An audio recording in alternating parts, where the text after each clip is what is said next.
de nouveau, c'est un début ASMR.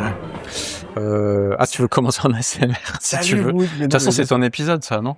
Ah ouais, c'est encore mon épisode. En tout cas, j'ai réécouté l'épisode tout à l'heure et tu disais bien que ces épisodes de 5 tips, c'est toi qui avais le lead, quoi. Ok, c'est mon idée, quoi. C'est un peu moi qui suis à l'origine. Là, faut enfoncer le clou un peu, je pense. Alors, de dire que c'est Clément qui gère tout depuis le début. on est où? On est au restaurant La Bourse, à Carouge, bien sûr. Le café de la Bourse, un café boutique à Carouge, un peu genre parisien, qui est ouvert toute la nuit, parce qu'en fait, on enregistre en extérieur aujourd'hui. Ouais, le studio de la cave est un peu en travaux en ce moment encore. Je dois m'occuper de ranger tout ça. On a hésité entre tourner chez toi ou chez moi. Ouais. Chez moi, il y a des enfants. Chez toi, c'est trop loin. Ouais, moi je rentrais du foot en fait et j'étais à Lancy, à Aunay, donc c'était sur le chemin, c'était plus facile de venir là. Ouais. Et donc voilà. Du coup, on se fait servir des bières fraîches, impeccables. Toi, tu vas avoir le droit de manger un petit truc. Moi, je me suis commandé un petit dessert. Tout de suite, t'as pris quoi comme dessert? J'ai pris une tarte tatin. Mince, j'ai pas vu. Ils avaient la coupe au marron. Ah, j'ai pas vu ça. Mais j'ai pas vu la carte des desserts. J'ai juste vu le dessert qu'il y avait dans le menu. Tu verras si jamais la coupe au marron. Moi, je vais lui faire un petit shoot-out très rapide aux dernières personnes qu'on donnait. Il y a Olivier Yamine qui a donné aussi. C'est super, trop bien. Merci, Liv. Puis j'avais déjà dit qu'il y a Tristan Puchot qui avait payé, il y a Florent Pidou qui a remis 2 fois de l'argent, j'avais déjà dit. Ouais. Mais un jour je dirais à tout le monde, quoi, mais elle a dit Mathieu, Baptiste Momorata, Lionel Perpi. Ouais, de toute façon, on va mettre les noms sur le Patreon. Nicolas, Greg Veillet, Vincent Herberis, Gatien. Tu refais juste toute la liste, Gifran, en fait. Lyon Bike Polo, Caro, Paulette Polo, Pidou Polo, Dewad, Vincent, Montpellier, Benref, Pidou, enfin voilà. La totale. Voilà. Aujourd'hui, l'épisode, mon Woody, c'est la suite de l'autre épisode. On avait fait 5 tips en défense. La logique veut qu'on fasse 5 tips en attaque. Après l'interlude épiphanienne. C'était un très bel épisode, j'ai trouvé. Je suis pas te mentir que je me sens beaucoup plus léger de m'être débarrassé de ce fardeau. C'était un peu... Plus jamais j'annonce un épisode à l'avance. Ouais, ça, c'est un truc à jamais faire. C'est pareil avec les élèves. Jamais tu leur dis quand tu vas leur rendre leurs travaux. Dès que tu leur dis, tu prends du retard. Le mieux, c'est de les surprendre en bien et de sortir un truc inattendu, mais je crois que ce que j'aurais jamais dû faire aussi, je le savais déjà un peu à l'avance. C'est aussi pour ça que je fais jamais des vidéos de polo, parce que je sais que si c'est trop axé sur le montage ensuite et que j'ai trop de taf au montage, c'est un enfer, tu vois, ça prend trop de temps. Ouais. Là, l'avantage, c'est que c'est un peu one shot. Je coupe deux, trois conneries, un pipi, et puis c'est fini. Si le serveur arrive... Et puis, mais là, il va être super. Je suis sûr qu'il est dans le ton du podcast, le serveur. Et d'ailleurs, c'est clair qu'il y a des trucs. C'est pareil, quand moi je m'embêtais à faire le montage de, par exemple, Gravemeister, on n'a jamais vu la deuxième partie. Gravemeister, Suisse contre France. Bien sûr, c'est impossible. Et en fait, tu te lances dans des trucs et parce qu'il y a trop, c'est pas. Par exemple, la typique, je vais sortir une affiche pour une manif et je l'ai faite en noir et blanc et parce que j'ai fait avec le Remarkable et tout ça. On a des manifs s'étend sur le budget de la ville et tout ça. On a commencé à me dire, vas-y, rajoute de la couleur, mets le logo. Là, j'ai dit, non, les gars, elle sort aujourd'hui, je l'imprime, c'est bien bon. Sûr. Ciao. Sans filet, noir, blanc, brut. C'est fait exprès, c'est le choix artistique. Si tu veux demander un truc, phrase par phrase, tu fais ça avec une IA, mais tu ne demandes pas à ton pote, quoi. C'est pas possible. Donc ouais, non, mais par contre, c'est vrai que j'étais assez content, de m'en débarrasser, mais qu'il soit fait surtout, cet épisode. Et puis j'aime bien parce que tu vois bien que ça trigger un peu tout le monde, qui a des histoires à... Ouais. Ça, comme disait Brice, ça fait plaisir d'entendre des anecdotes, puis ça relance des anecdotes tout de suite d'autres gens. Si on avait pu faire ça autour d'une table à 10, ça aurait pu durer super longtemps. Ouais, c'est interminable. Mais c'était cool, ouais. Franchement, ça fait plaisir aussi de replonger dans les trucs comme ça, parce que c'est vrai qu'il est vieux ce putain de tournoi, quoi. Ouais. Donc c'était chouette, ouais. Une fois de temps en temps. Oui. Alors, passons à quelque chose de concret. Donc, 5 types d'attaques, on ne s'est pas consulté avant, on aura probablement des tips redondants ou pas. On en a 5, mais en fait, on en a 19. Donc, on va voir. On a pas mal. On rentre dans le vif du sujet. Je te propose de me donner ton premier tips. C'est moi qui commence. Pourquoi pas. Alors, moi, mon premier tips, ça vient directement du basket. Au basket, il y a un truc qui s'appelle la position de la triple menace. Quand tu reçois la balle, tu dois être face au panier, les jambes un peu pliées, et en gros, c'est une position qui fait que tout de suite, dès que tu as la balle, tu peux soit tirer direct et marquer, soit faire une passe à quelqu'un qui va marquer, soit poser un dribble et aller vers le panier vers pour le marquer. Il faut que tu sois dangereux de 3 façons différentes. Donc évidemment, au polo, t'as pas une position vraiment de triple menace, même si on pourrait le penser. D'ailleurs, ça va rejoindre un truc tout de suite que ça va pas être un conseil tout seul, mais mon premier conseil qui va avec ça, avec la triple menace, c'est vous avez la balle, tournez-vous vers le but. Les épaules, le regard droit vers le but adverse pour avancer au maximum.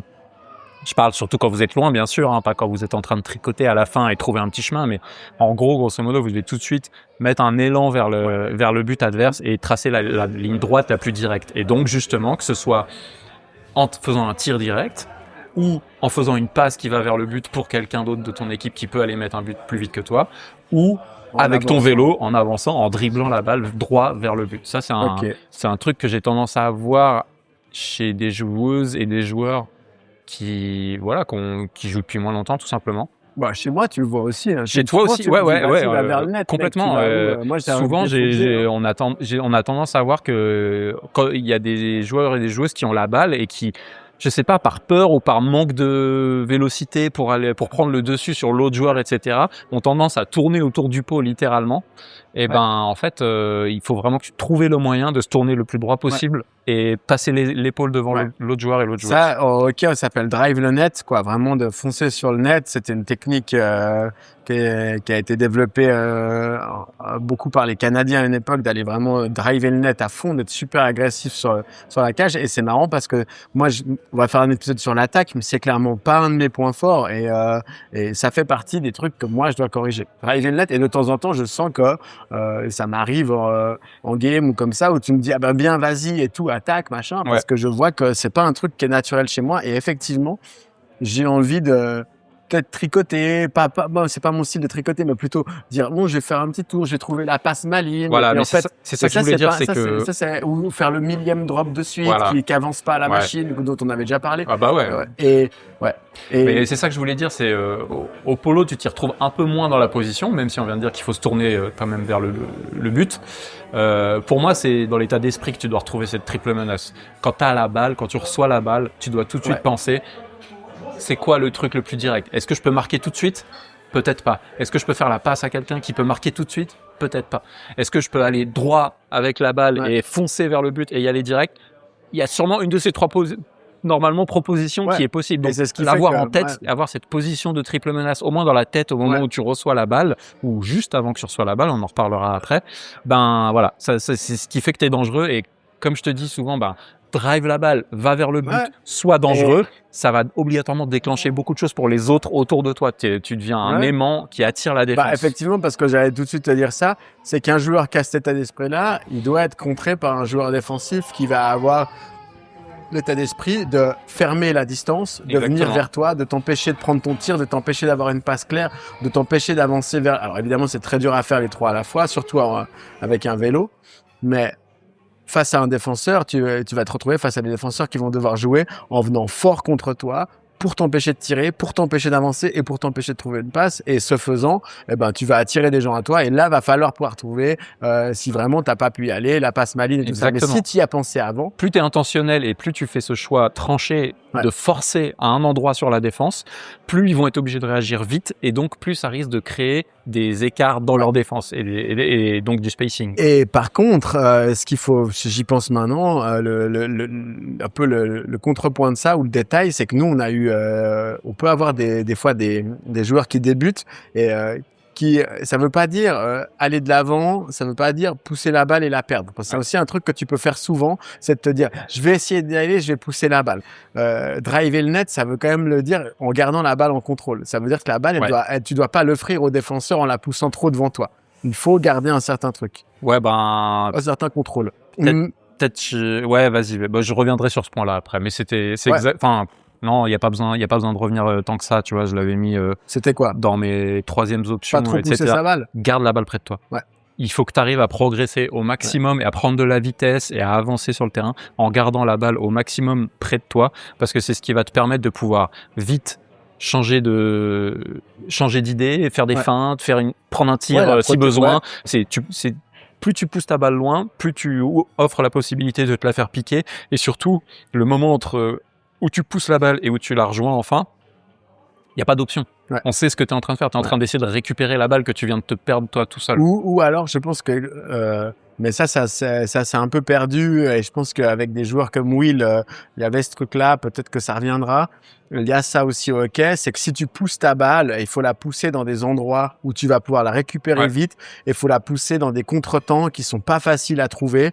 Au début, tu as meilleur temps de la mettre à un endroit où elle est dure à prendre. Je pense qu'après, quand tu commences à vraiment devenir bon avec la balle ou bonne avec la balle, tu peux trouver des espaces où la pousser pour t'emmener toi dans des bons endroits, mais il faut être malin. Et c'est ce que je disais aux nouveaux. Je leur disais, il y a que toi qui sais que tu vas pousser fort la balle. Enfin, je le sais maintenant parce que tu le fais tout le temps et donc je te coupe tout le temps. Mais si tu le fais toi, il faut que tu aies déjà le coup de pédale avant pour être le premier sur la balle là où tu l'as poussé. Il faut que tu surprennes les gens. Bon, ça c'est aussi un tip qui vient évidemment très tôt. Le fait de surprendre. Mais moi, parce qu'on peut rebondir très fort, et là c'est le cas de le faire évidemment, c'est le cas de le dire, parce que tu parles du basket, moi j'ai mis, il faut faire d'autres sports. Ça aide beaucoup de faire d'autres sports. Oui, c'est vrai. Pour l'attaque. D'autres sports collectifs. Même n'importe quel autre sport, mais surtout des sports collectifs, oui. Mais je pense qu'un Manu, par exemple, il a eu un des meilleurs shoots d'Europe pendant très longtemps parce qu'il faisait beaucoup de tennis et qu'il avait. Oui, ce que j'allais dire, pas collectif, un sport où tu marques des points en fait. Ouais, un sport où tu as des points, exactement. Mais même n'importe quel autre. Mais même, je sais pas, parce qu'il y a Ben Rev qui a parlé des échecs, et quand on a parlé de la défense, et moi j'ai commencé un peu à jouer les échecs et tout ça, et de temps en temps là, ce soir j'étais au foot, et au foot je me suis retrouvé, on fait du 3v3, on faisait du 3v3 ce soir, et je me suis retrouvé en pointe, et je me faisais exprès, comme un cavalier aux échecs, de me foutre au milieu des 3 gars, et ils savaient pas qui devait me prendre, et si quelqu'un me passait la balle, je pouvais tout de suite faire un petit relais à droite, à gauche, ou la remettre en retrait.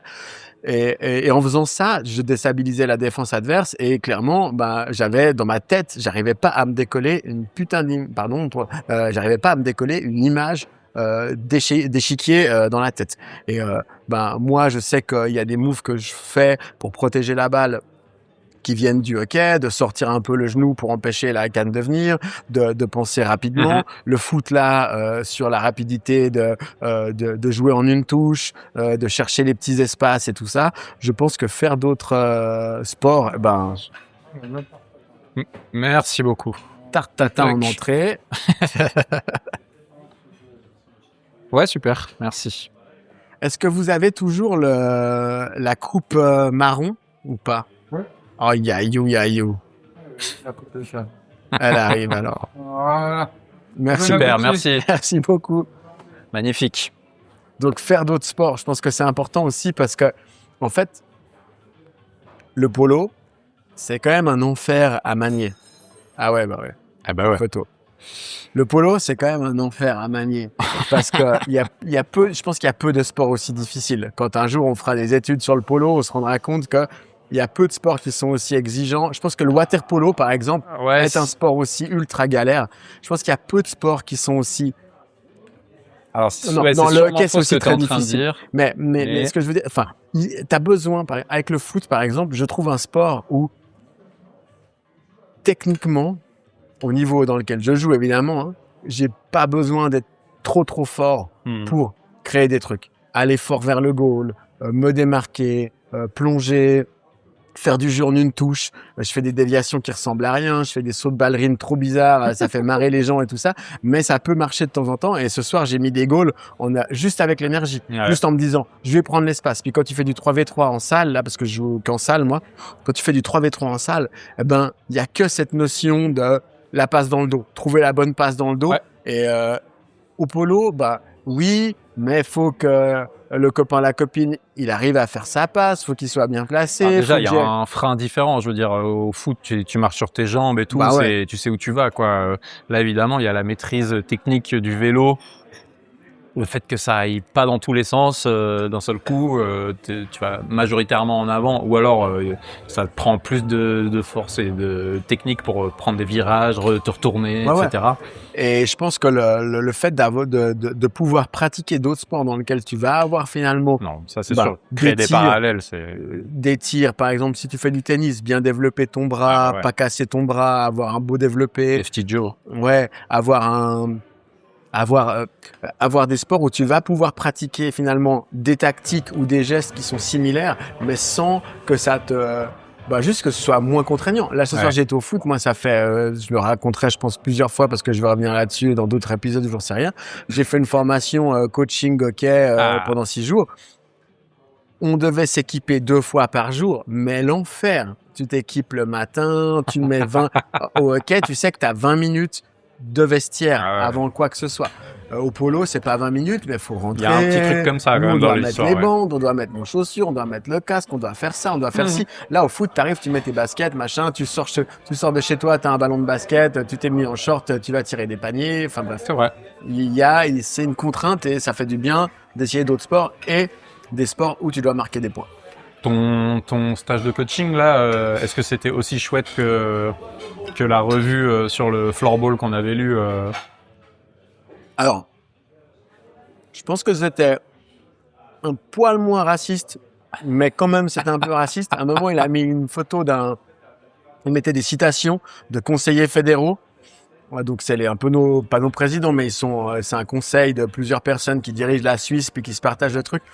Puis là, c'était Adolphe Guy, puis il était là, ça, lui, c'est le meilleur qu'on ait jamais eu. Puis il avait dit un truc genre, oui, le sport, c'est la santé de la tête, et je sais pas quoi, un truc à la con comme ça.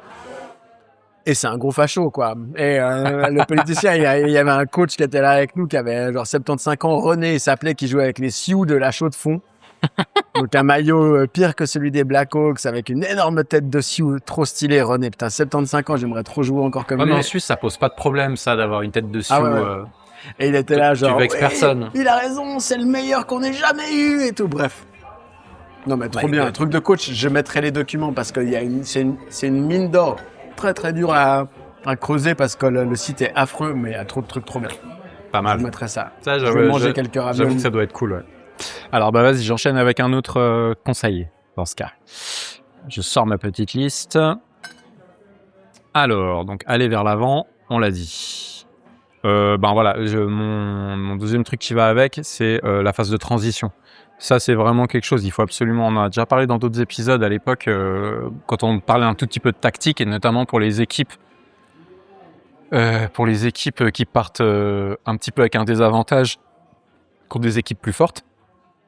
Il faut valoriser au maximum cette phase de je défends fort et tout de suite j'ai un open course derrière avec une phase de transition et peut-être que je peux vite me libérer un tir ouvert juste sur le goal par exemple, ou voire même carrément avec personne.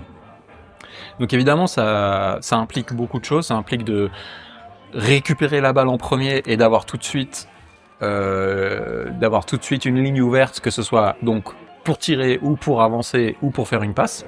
Ouais. Mais ça c'est vraiment, il faut bien faire la distinction de ces deux phases d'attaque qui est la transition, donc juste après la défense où on passe grosso modo d'une moitié de terrain à l'autre, et l'attaque placée où d'un seul coup ta défense s'est bien remise en place et tout le monde est à son poste et que toi tu dois commencer à trouver les bons espaces pour trouver un tir sur le gardien, voire un trou dans le but.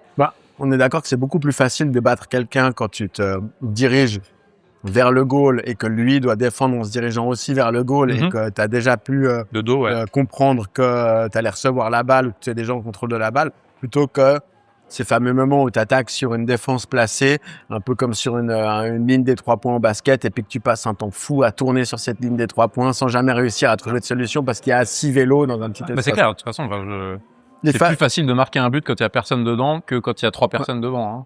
Mais transition rapide, ça veut dire un copain, une copine qui a compris que tu chopais la balle et qui y va. Ouais. Et qui, au moment, parce qu'il y a rien, c'est faux, mais je vais utiliser cette expression parce que il y a rien de pire que, non, il y a plein de choses pires, il y a des guerres et tout ça, mais il y a rien de pire que tu te bats pour récupérer et sur tes 2 collègues, les 2 se disent, on va la jouer safe, on reste en retrait. Et toi, tu lèves la tête et en fait, tu t'es battu et la personne que t'as battue, elle est dans ton dos et en fait, tes 2 copains, copines sont aussi dans ton dos et tu dis mais flûte, il y a personne au centre pour attaquer, il y a personne en avant pour attaquer et tout ce que je peux faire c'est une drop pass ou avancer, ce qui est très bien, mais j'avance seul alors qu'en fait si Ouais, puis souvent, si t'avances, je veux dire, t'as la tête déjà dans la rambarde et puis t'as un joueur dans la nuque. Donc, et si j'avais eu un copain, une copine qui avait lu le game, eh ben, il aurait la balle à ce moment-là. Tout à fait. Et ça marche aussi, je trouve, assez souvent quand on fait, alors je sais pas si je vais être clair, mais généralement, je suis au centre, je récupère une balle et j'aimerais que la personne qui est derrière moi, mon ami qui est sur l'aile droite, monte. Et en fait, elle repasse derrière. Ouais. Et souvent, cette passe-là, que j'aimerais faire un peu en drop, parce que je suis pas forcément en direction de la cage adverse, j'aimerais faire un drop en profondeur pour qu'elle puisse monter. Bon, elle va la recevoir du mauvais côté, certes, parce qu'elle va monter sur l'aile droite. Ouais, Mais très souvent, cette personne-là passe dans mon dos, revient et essaye d'obtenir une petite drop pass ou un truc. Et je me dis, mais si elle était partie à ce moment-là, elle aurait été certes sur le mauvais côté pour attaquer, parce qu'on préfère attaquer sur l'aile gauche, mais au moins elle avait le champ sûrement libre. tranquille, quoi. Et elle allait pouvoir se rabattre et après attaquer. Et oui, les transitions, on l'avait déjà dit, mais pour moi, l'équipe n'a jamais été aussi meilleure que quand personne avait compris que c'était les premiers à faire la passe très rapidement. Bouchard, quand il jouait avec les nichons, et toujours depuis, Bouchard, ça a été un secret pour eux, enfin pas un secret, mais ça a été une formule qui a fonctionné.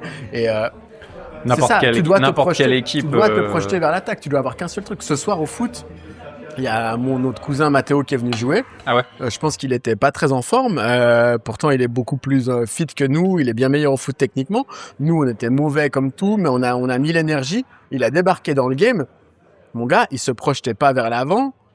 On a pris 5 goals directs. Ouais. C'était violent. Alors que moi, au début, j'étais vraiment, je faisais n'importe quoi, mais je courais vers le goal et j'avais jamais joué avec un autre collègue qui était là, qui est hyper pâteau, qui fait peut-être 2 mètres, 100 kilos. Mais par contre, lui, il envoyait devant et on a mis plein de goals dégueulasses où je m'en coublais dans la balle, elle rentrait dans la cage. Et c'était bon parce qu'il n'y a pas de goalie. Et c'était bon juste parce que on était projeté vers l'avant.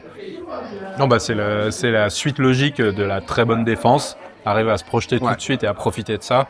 Et c'est clair que tu peux perdre des matchs contre des équipes vachement plus faibles que toi, juste là-dessus, juste sur j'arrive pas à mettre un putain de but. Et en plus, eux, ils ont que des tirs sur goal ouvert derrière parce qu'en plus, je suis obligé de me démener pour essayer de trouver un trou en face. Donc là, on donne des conseils pour arriver à gérer l'attaque placée, puis vous donner des conseils, etc. Mais c'est clair que le plus simple, c'est quand même de profiter au maximum des contre-attaques que tu peux avoir, quoi. Voilà pour moi. T'as quelque chose à part la bouche pleine?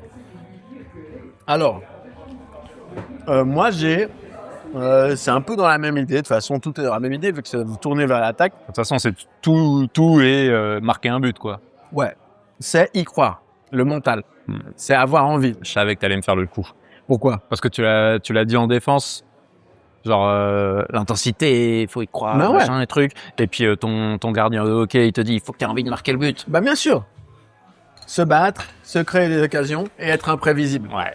Parce que tu dois y croire. Et être imprévisible, ça veut dire aussi, t'y crois. Donc en fait, quand t'as perdu la balle, tu l'as encore. Ouais. Parce qu'en fait, c'est pas parce que concept que j'ai appris ces 6 derniers jours dans ma formation, il y a feu rouge, tu n'as pas la balle, feu orange, la balle est en 50-50. on sait pas, et feu vert, elle est à toi. Et ben très souvent, quand c'est orange-rouge, en fait, c'est encore vert parce que tu as prévu que et tu laisses traîner ta canne quand tu la perds et tu y vas et tu auras les rebonds favorables et tu vas te battre pour avoir les rebonds. Et si tu te bats pour avoir les rebonds, tu vas mettre des goals qui sont chum, mais qui marchent parce qu'en fait, tu te seras battu, tu auras mis ton vélo à des endroits où les gens pensaient pas que tu allais mettre ton vélo. Faut pas faire de faute, mais tu peux aller vraiment des fois très très proche des autres avec ton vélo. Tu peux rentrer dans la crise avec ton vélo. Tu peux reprendre.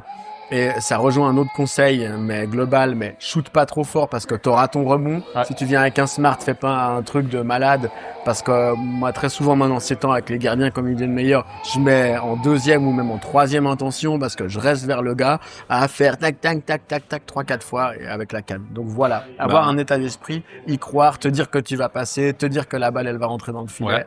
Et y aller comme ça. Et tu vois, je rejoins ton conseil d'être imprévisible.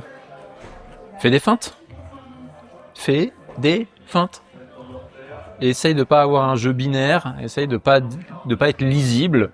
et fais des feintes. Je pense que j'en ai déjà parlé dans l'épisode de défense où j'explique que quand je suis en attaque, moi, le premier truc que je cherche, c'est donc peut-être on va en parler après de ça. J'allais dire, bon, je vais faire un gros sac de tout ça.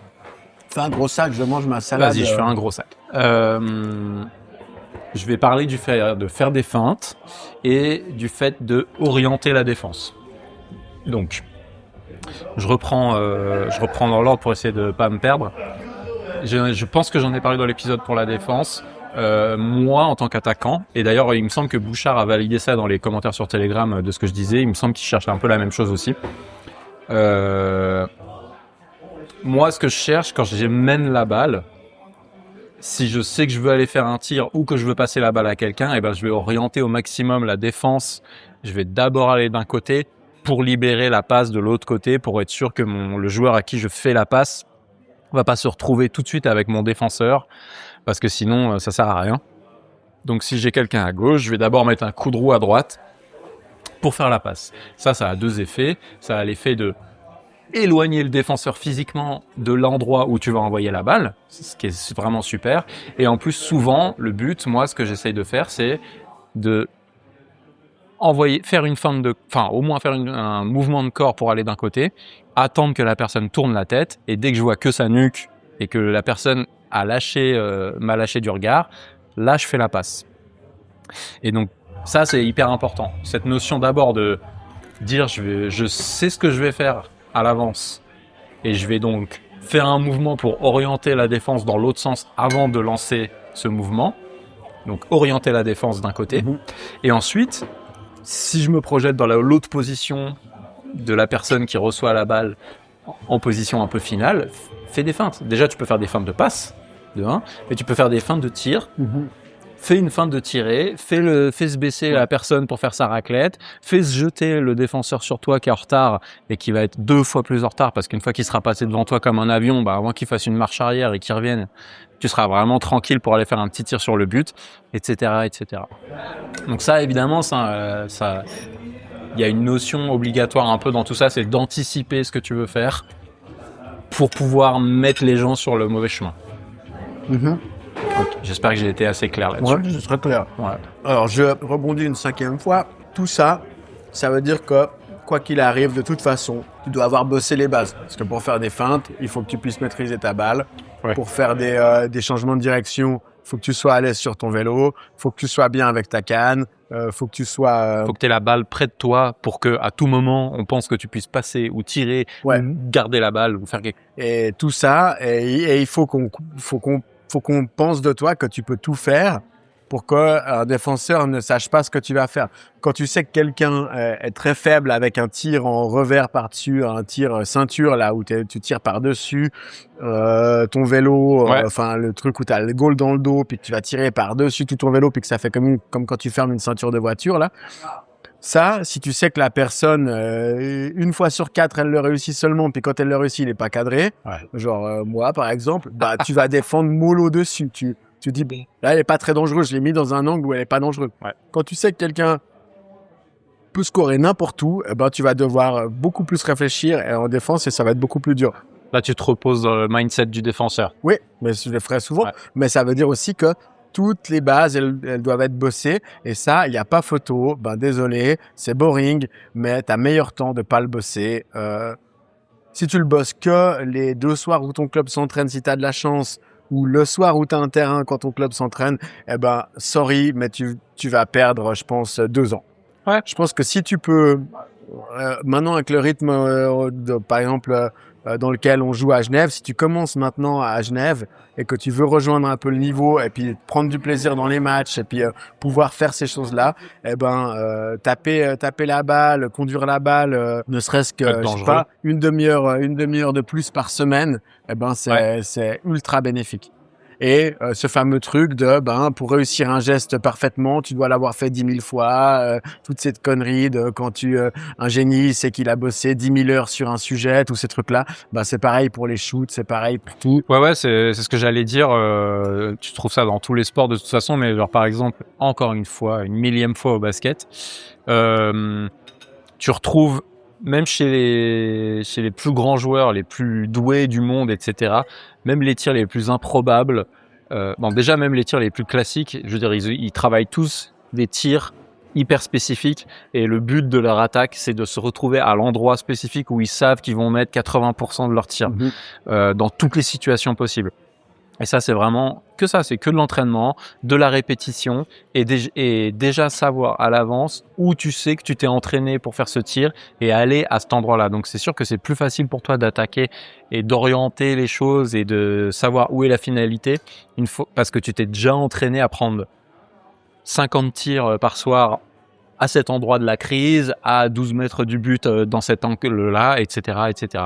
Mais pareil, au basket, je veux dire, les gars, ils s'entraînent non-stop à faire des tirs du milieu de terrain en tombant à moitié vers la touche, etc. parce qu'ils savent que ça leur arrive et que le jour où ça arrive et qu'ils se sont déjà entraînés, ça paye. Donc, effectivement, anticiper les choses parce que tu sais déjà où tu veux aller, ça, c'est vraiment une notion hyper importante qui, comme par hasard, et bien pratiquement rejoint ce que je voulais dire là, qui est de...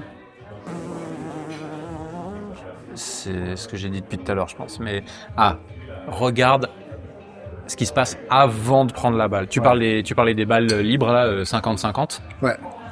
Donc l'attaque où toi-même ton attaque a raté une balle, machin. Il y a une balle morte dans une board. Tu vas récupérer cette balle, relève la tête avant d'arriver sur la balle. Fais cet effort pendant que ton vélo est en train d'avancer. Regarde ce qui se passe déjà et ensuite baisse la tête, prends la balle et dans ton esprit, il y a normalement une petite réalité virtuelle qui s'est créée où tu as une continuité de ce que tu as vu avec tes yeux qui continue et tu vas déjà savoir où tu dois envoyer la balle. Ouais. Parce que se dépêcher d'aller chercher une balle, avoir la tête dans la board, récupérer enfin la balle, avoir quelqu'un qui monte comme un porc sur toi pour te mettre la pression et ensuite commencer à se dire alors qu'est-ce que je vais faire de ma petite balle que j'ai récupérée, ça marche pas, c'est impossible. Ça, tu vois, même avec les années, c'est un truc que je sais que je fais très mal. Je sais que je le fais très mal au hockey, je sais que je fais très mal au polo et j'ai un move, j'ai un mood où je suis vraiment la tête dedans et ça c'est un truc qui est très dur à j'arrive pas, j'ai du mal à me mentaliser. Faudrait que je trouve un truc pour me dire un truc un peu mémotechnique qui dit check, ou je sais pas, check avant et tout ça, parce que je l'ai pas, alors que ça fait 20 ans qu'on joue, quoi, vite fait, quoi. Mais c'est ouf, mais bien sûr qu'il faut faire ça, et c'est là que tu vas aussi avoir du coin de l'œil. T'as vu ton copain ou ta copine partir, tu sais qu'elle est au centre, tu te dis bon, je l'ai vu partir, faire ce geste-là, diriger son vélo vers cette direction-là, c'est qu'elle sera probablement devant la crise à ce moment-là quand je ferai la passe et tout ça. Et c'est clair que ça te permet aussi de pas trop donner l'info avec ton propre regard si tu as déjà pris l'info avant. Tu peux faire des passes un peu plus à l'aveugle. Ouais, tout à fait. De toute façon, tout devient possible à partir du moment où tu sais à peu près où les gens sont. Tu sais que déjà, tu as deux joueurs qui montent sur toi ou 0. Ouais. Donc déjà, tu vois, juste cette information-là, juste savoir où sont les défenseurs et dire... Ah putain, il y a personne qui va monter sur moi. J'ai le temps de prendre ma balle, de la remettre entre mon petit button bracket pour me mettre dans le bon sens, tourner mon vélo, mettre un coup de pédale, repartir dans le bon sens. Ou alors, j'ai pas du tout le temps de ça parce qu'il y a 2 personnes qui montent sur moi. Ah tiens, il y a 2 personnes qui montent sur moi. Il doit y avoir minimum une personne de libre sur le terrain. Ça veut dire... Ouais.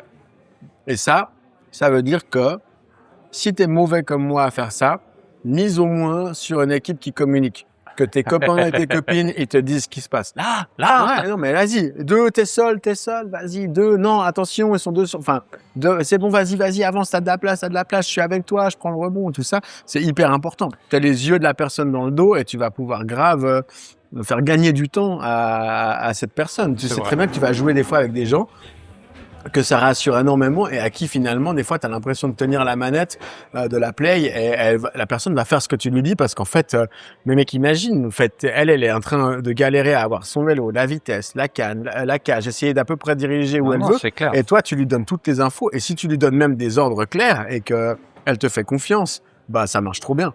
combien de fois tu vas dire, vas-y, non, ouais, c'est libre, tire, boum, elle tire. Mais en Bien fait, sûr. c'est toi qui as mis le goal aussi. Parce que tu lui as fait gagner, toute la charge mentale de savoir quoi faire, elle a été, alors faut pas le faire tout le temps, c'est bien les équipes qui parlent pas, c'est cool aussi tout ça.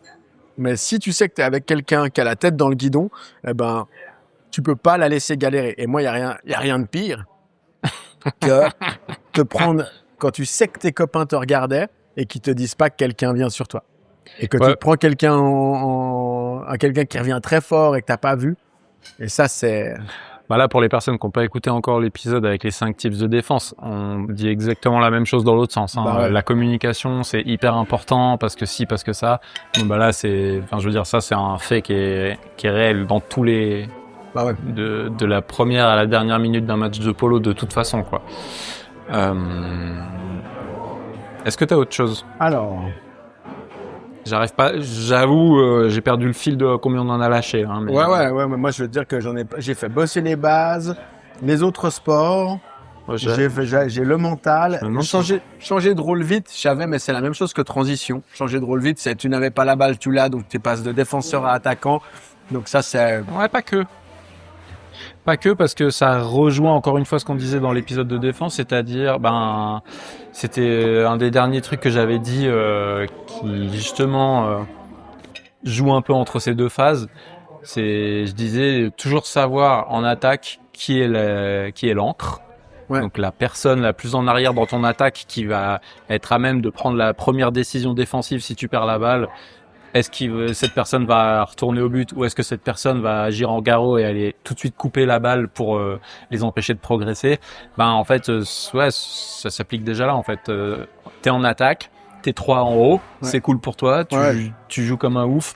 Par contre, sache qui est l'encre de ton attaque parce que dès que tu vas perdre la balle, il va falloir prendre d'autres décisions très très vite.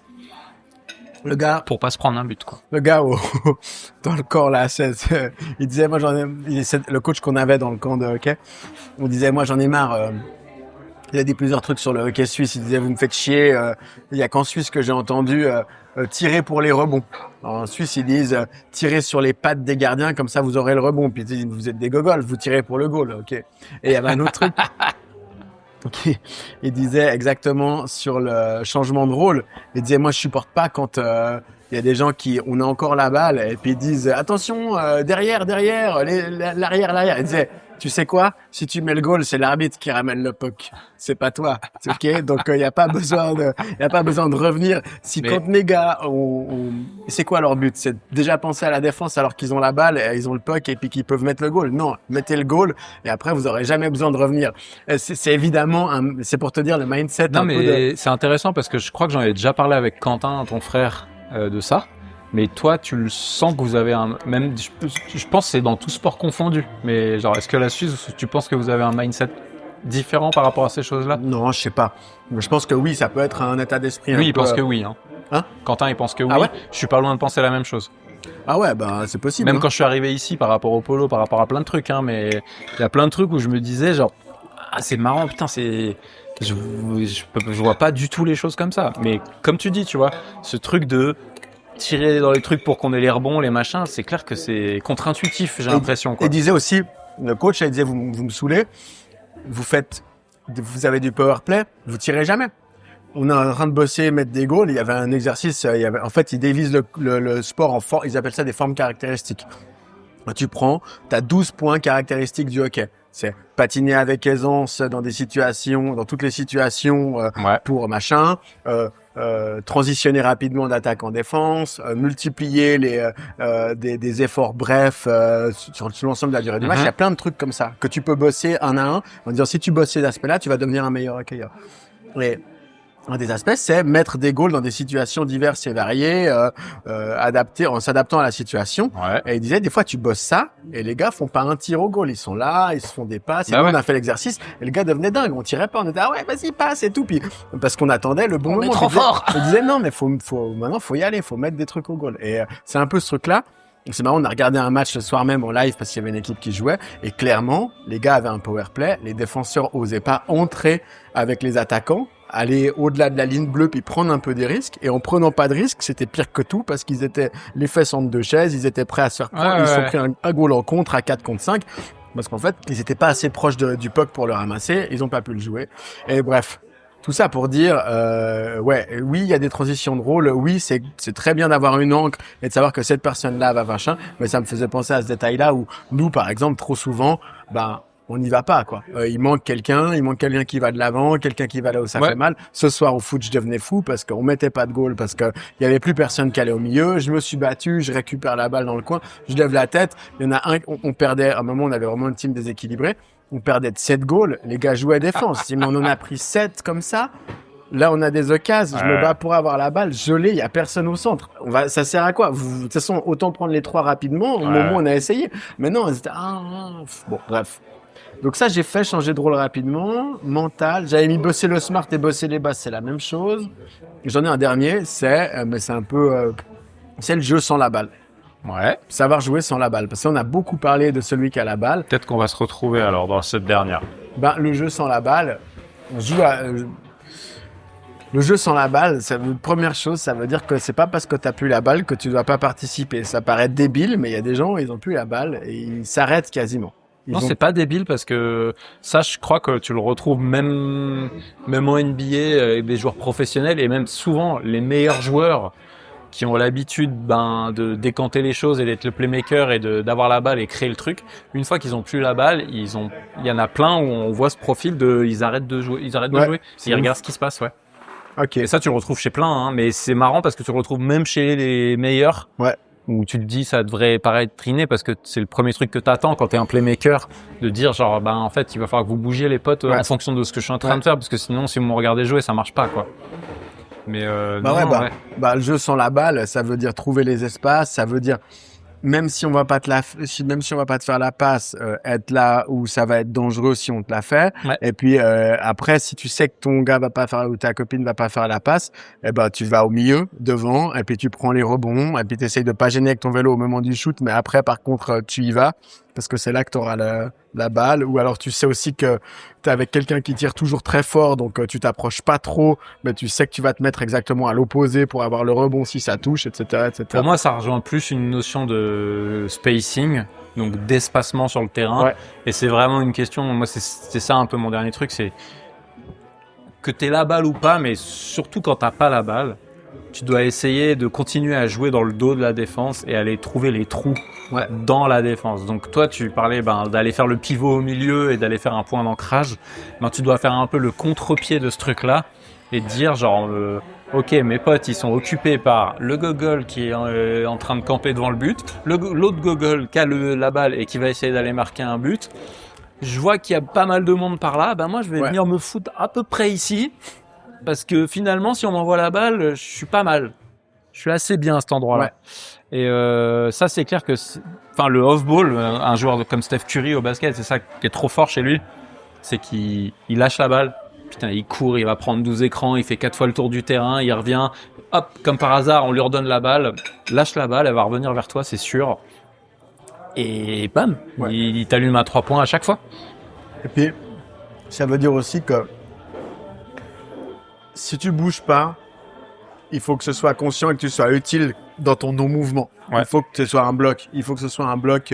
Alors je sais que c'est pas très populaire et puis nous on dit souvent on se fait souvent gueuler dessus parce que les gens pensent qu'on fait des blocs qui sont illégaux. Moi je pense que c'est très très rare quand ils sont illégaux nos blocs parce qu'on est très souvent en avance. C'est pas compris de façon qu'ils disent ça. Ils sont très souvent en avance, mais si tu t'es arrêté à un endroit, surtout dans les tout petits espaces. Quand on commence à se resserrer autour de la cage, si t'es là au bon endroit, au bon moment, tu vas créer un espace, le défenseur va devoir te contourner, il va devoir piler les freins pour pas faire la faute sur toi. C'est assez rare que j'aime bien qu'on s'arrête sur le terrain, à part effectivement pour mettre un bloc. Ouais. Sinon, je crois que même quand t'es démarqué et que t'es dans un bon endroit, je crois que je dis tout le temps aux joueurs et aux joueuses qui jouent avec moi, si je t'ai pas fait la passe, je veux pas que tu t'arrêtes là, même s'il y a personne et même si c'est là que tu veux recevoir la balle, parce qu'il y a une question tu dois recevoir la balle en mouvement. C'est trop dur de recevoir la balle à l'arrêt au polo, il me semble. Et surtout pour enchaîner un tir, quoi. C'est ce fameux truc où en gros, moi je suis si on voit le terrain depuis la perspective de nous qui sommes en train d'attaquer, je suis tout en haut à droite pour prendre le back-end et complètement arrêté depuis un moment, en train de te regarder, puis ouais, puis en fait, là, ça sert à rien, tu vois. Déjà, C'est dur de faire une passe au polo à quelqu'un d'arrêté à un endroit fixe. Je veux dire, moi, mes passes, elles sont souvent bonnes parce que je les fais vers l'avant toujours du joueur ou de la joueuse et que du coup, il peut toujours un peu s'ajuster sa trajectoire pour aller à la pécho, en fait. Faire une passe sur un point arrêté, c'est super dur, comme viser au but, quoi. D'ailleurs, ça me fait venir à un point où quand j'avais mis bosser les Smart, c'était pour dire, en gros, je pense que quand même beaucoup de goals qui sont mis en Smart Shot. C'est quand même très difficile. Alors maintenant, avec les gardiens qui font des raclettes, c'est quand même un peu plus chaud, mais il y a quand même beaucoup de goals qui sont mis comme ça. Et je pense que c'est plus simple en grande partie parce qu'évidemment, c'est un geste sur lequel on arrive à être plus précis qu'une frappe. Et on arrive à le décrocher à des moments beaucoup plus... c'est très rapide comme geste. Vous pouvez le faire en passant devant la cage de droite à gauche. Vous pouvez le faire en allant tout droit. Vous pouvez le faire en faisant un petit serpentin avant. Il y a plein de façons de le faire qui sont très efficaces. C'est très frustrant pour un gardien. Je pense que ça, c'est une bonne manière de mettre des buts parce que aussi, vous avez des rebonds. Après, c'est évident qu'il faut savoir prendre des grosses patates. C'est super, c'est sport, machin. Ça envoie du lourd et tout. C'est cool. Mais c'est tellement dur d'être précis et je pense qu'on est même les très bons joueurs, ils sont encore assez peu précis, les bonnes joueuses. Puis surtout, tu as besoin de tous les types de tirs au maximum dans ton arsenal, on va dire, pour pouvoir, parce que le nombre de fois où ça arrive que tes tirs ils rentrent pas, même tout aussi bien cadrés soient-ils, etc. Il y a toujours un type de goalie ou un type de défense contre lequel t'as plus du mal à jouer, ou alors c'est juste un jour sans et puis ça rentre pas, tu vois. Et puis en fait, c'est souvent ça qui va te libérer. Ça va être le petit smart shot venu de nulle part, ou alors le but de raccro, 12 rebonds, machin, et puis finalement t'as mis un gros coup là-dedans juste devant et puis t'as réussi à la mettre. Ou alors par derrière, par la roue, je sais pas, des petits tirs un peu fourbes ou quoi. On fait moins de tirs fourbes qu'à une époque, hein. Des petits tirs entre les roues, des petits willy shots, un peu chum et tout. Fait plus de willy shots. C'était vraiment aussi non, mais c'est interdit maintenant. Non, mais willy shot, pardon. Tu shootes par-dessus ta roue. Tu lèves ta roue avant et tu tires. Ah ouais, si, moi j'en fais encore. Ah ouais? Ah ouais, t'as pas remarqué aux sessions, ouais? Non. Ça m'arrive. Non, on verra demain soir. Ça impressionne les jeunes. Stylé. J'en ai 2 en 1 encore, moi. Ok, tant mieux parce que je crois que j'en ai plus. Alors, c'est... Fais la passe en plus. Si tu es sur l'aile droite, qu'il y a 2 gardiens, que tu as une copine sur l'aile gauche, fais-lui cette fichue passe parce que c'est sûr qu'elle va être bien placée et c'est sûr qu'elle sera du bon côté et tu as mis toutes les chances de ton côté. D'ailleurs, ce week-end, j'ai appris que ça s'appelait la Golden Road. Ah ouais? Si tu arrives à passer est-ouest et que tu es en attaque que tu attaques sur un gardien et tu le forces à faire ce déplacement gauche-droite, ils appellent ça la Golden Road parce que c'est là qu'il y a énormément de goals qui sont scorés. Ok.